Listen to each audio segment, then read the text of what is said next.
आदतें ठीक नहीं थी।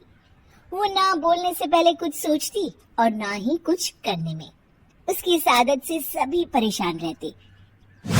बहन, घर पर मेहमान आए हैं और शक्कर खत्म है, थोड़ी शक्कर दे दो, मैं बाजार जाऊंगी तो ले आऊंगी।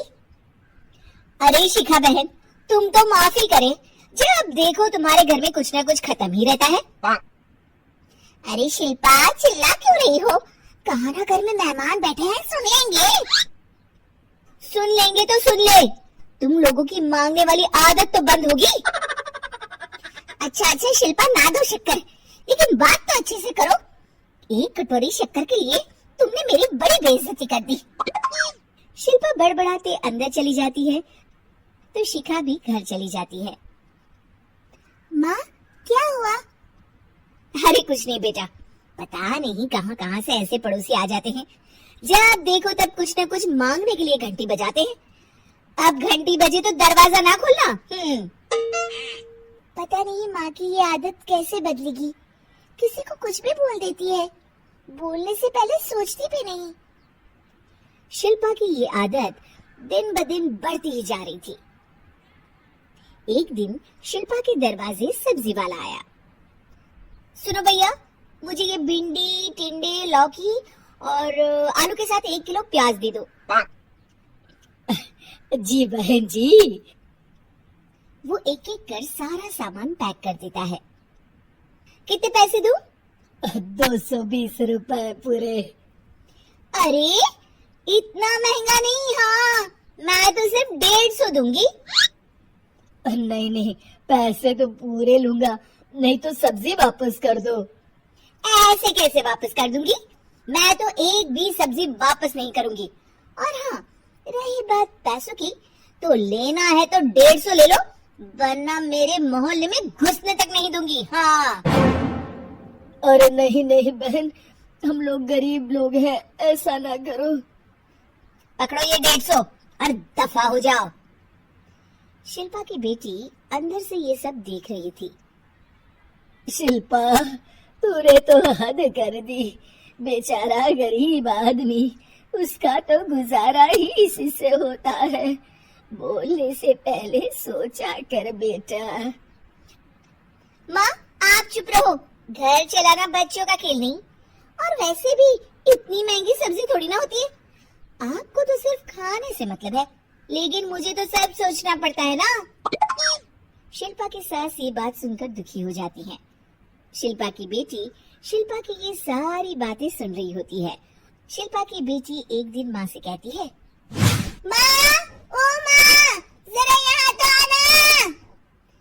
ओहो, क्या हुआ? क्यों चिल्ला रही हो ऐसे बेटा? हुआ क्या? ये देखिए मेरी स्कूल की ड्रेस कितनी गंदी हो गई है, इसे कौन धोएगा? लेकिन ये तो साफ है बेटा, मैंने अपने हाथ से खुद साफ किया है। माँ, ये ड्रेस इतनी गंदी है कि मैं इसे पहन ही नहीं सकती, चलो मुझे बाजार से नई दिलाओ। शिल्पा दुखी हो जाती है और वहाँ से चली जाती है कि तभी सामने उसकी सास मिल जाती है। शिल्पा, अरे ओ शिल्पा, ये क्या सब्जी बनाई है?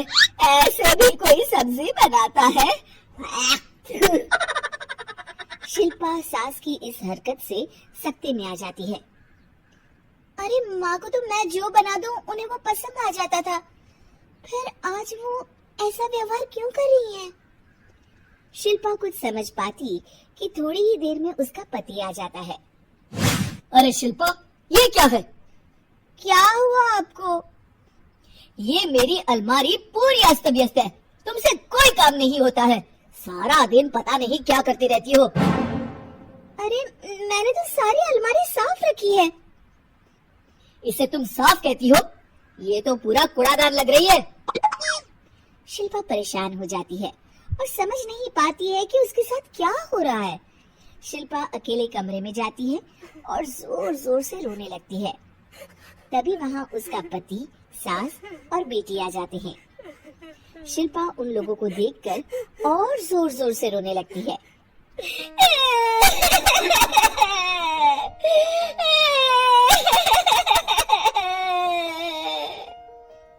कि तभी उसकी सास उससे कहती है, क्या हुआ?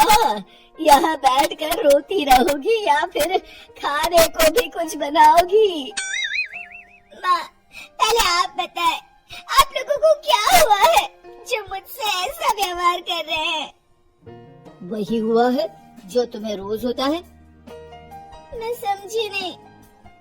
माँ, आज घर वालों ने आपसे बुरा व्यवहार किया तो आपको कितना बुरा लगा ना? हाँ, मुझे बहुत बुरा लगा। मुझे अच्छा नहीं लगता कोई मुझसे इस तरह से बात करे। सही कहा शिल्पा, जो चीज तुम्हें खुद के लिए अच्छी नहीं लगती वो तुम्हें दूसरों के साथ भी तो नहीं करनी चाहिए। बेटा, हम तुम्हारे अपने हैं, फिर भी तुम्हें अपनों की बात का बुरा लगा। लेकिन सोचो, जिन बाहर के लोगों से तुम ऐसा व्यवहार करती हो उन्हें कैसा लगता होगा। हाँ माँ, आप सच कह रही हैं। मैं आप लोगों से माफी मांगती हूँ। मुझे कड़वा नहीं बोलना चाहिए।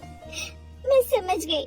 मैं आपकी हूँ इसलिए आप लोगों ने मुझे सुधरने का वक्त दिया और मेरा साथ दिया। लेकिन जिन बाहर के लोगों से मैं बुरा व्यवहार करती आई, वो लोग मेरे कड़वे बोल से कितने दुखी होते होंगे।